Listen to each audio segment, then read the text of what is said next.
सत ही कहा गया है कि लोभी अंधा होता है। नमस्कार साथियों, आज हम आपके बीच बहुत ही रोचक कहानी लेकर उपस्थित हूँ। आज का कहानी है लोभी अंधा होता है। साथियों, यह कहानी है एक गरीब ब्राह्मण की और एक नागराज की। तो आइए सुनते हैं उनकी पूरी कहानी। इससे पहले साथियों कि अगर आप लोग चैनल पर नए हैं, पहली बार हैं, लाइक ज़रूर कीजिएगा, अपने दोस्तों को शेयर ज़रूर कीजिएगा। एक दिन की बात है, तीर्थराम एक गरीब ब्राह्मण था। वह बीजापुर गांव में रहते हुए थोड़ी बहुत खेतीबाड़ी और यजमानों से मिले दान से अपने बाल बच्चों को पाल रहा था। खाली समय में वह प्रभु की पूजा करता था। एक बार वह गर्मी के दिनों में दोपहर की करकराती धूप से घबराकर एक घने वृक्ष की छाया में सो रहा था। जैसे ही उसकी आंख खुली तो उसने अपने ऊपर एक काले नाग की लटकते देखा, जिसकी दुम डाल से लिपटी हुई थी। तीर्थराम डर के मारे बुरी तरह कांपने लगा। उसने नाग के आगे हाथ जोड़ते हुए कहा, हे नागराज, मुझे मारकर आपको क्या मिलेगा? मेरे छोटे छोटे बच्चे मेरे बिना भूख से तड़प तड़प कर मर जाएंगे। मेरा नहीं तो उन बच्चों का ही ख्याल करो। काले नाग ने जहरीलेपन से फुफकारते हुए कहा, हे ब्राह्मण, पहले तुम मेरे लिए दूध का एक कटोरा लेकर आओ। डर से कांपता हुआ बेचारा ब्राह्मण भागा भागा अपने घर गया और दूध का एक कटोरा भर कर ले आया। उसे सांप के आगे रखते हुए बोला, लो नागराज, अपना पेट भरो और मेरी जान बख्शो।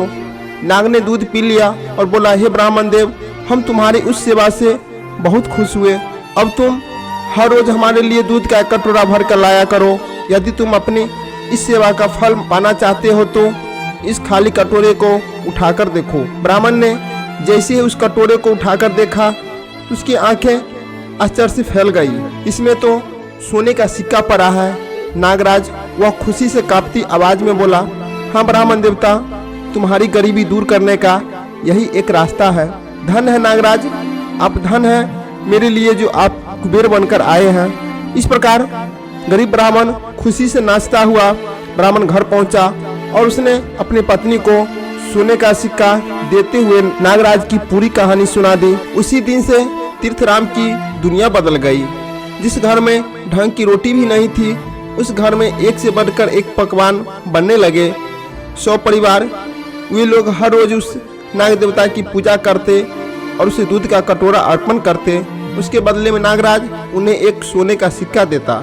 कुछ दिनों के पश्चात तीर्थराम ने काशी जी की तीर्थ यात्रा करने की बात सोची तो उसने अपने बड़े बेटे से कहा, बेटा, जब तक मैं काशी से आ नहीं जाता तुम नाग देवता को नियम से दूध पिला दिया करना। इस पर उनके बेटा बोले, पिताजी आप चिंता न करें, नाग देवता की सेवा करना तो मेरा फर्ज है। उनके आशीर्वाद से ही तो हमारा परिवार आनंद और चैन की रोटी खाने लगा। इस प्रकार ब्राह्मण देवता जो थे निश्चित होकर तीर्थराम काशी चला गया। उसका बेटा हर रोज नागराज को दूध पिलाने लगा। दूध पिलाने के पश्चात नागराज अपने मुंह से सोने का सिक्का निकालकर कटोरे में डाल देता। एक दिन ब्राह्मण पुत्र ने सोचा कि इस सांप के पेट के अंदर तो बहुत से सिक्के भरे होंगे। मेरे पिताजी तो मूर्ख हैं जो बेकार में रोज रोज इस सांप को दूध पिलाने आते हैं। इतना खर्च हर रोज करने से क्या लाभ है? यदि हम एक दिन में ही इस सांप का पेट काटकर सारे सिक्के निकाल लें तो कितना अच्छा होगा, कितना अच्छा रहेगा।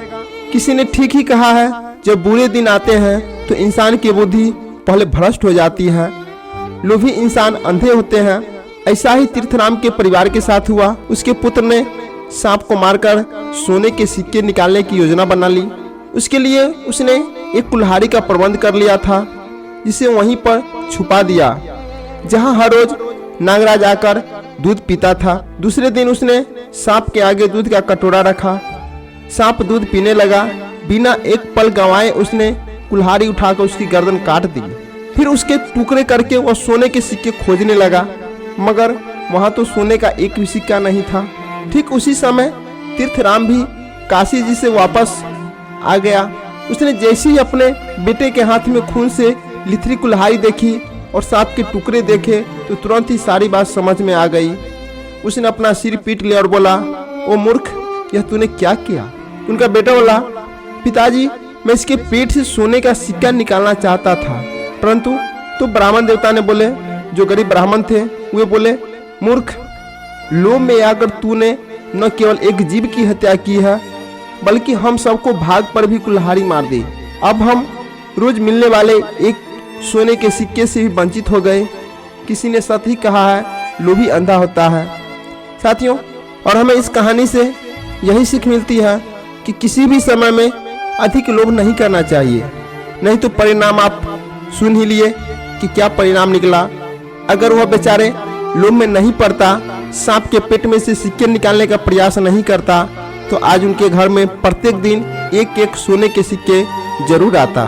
साथियों, इस कहानी से हमें और बहुत तरह की सीख मिलती है कि जीवन में कितनी भी परिस्थिति आ जाए, अधिक लोभ नहीं करना चाहिए। जो हमारे पास मिल रहा है उसी को उपयोग करना चाहिए और धैर्य से रहना चाहिए। साथियों, यह कहानी आपको कैसा लगा? साथियों, कहानी अगर अच्छा लगा होगा तो आप सब्सक्राइब जरूर कीजिएगा, अपने दोस्तों को शेयर जरूर कीजिएगा। थैंक यू, धन्यवाद।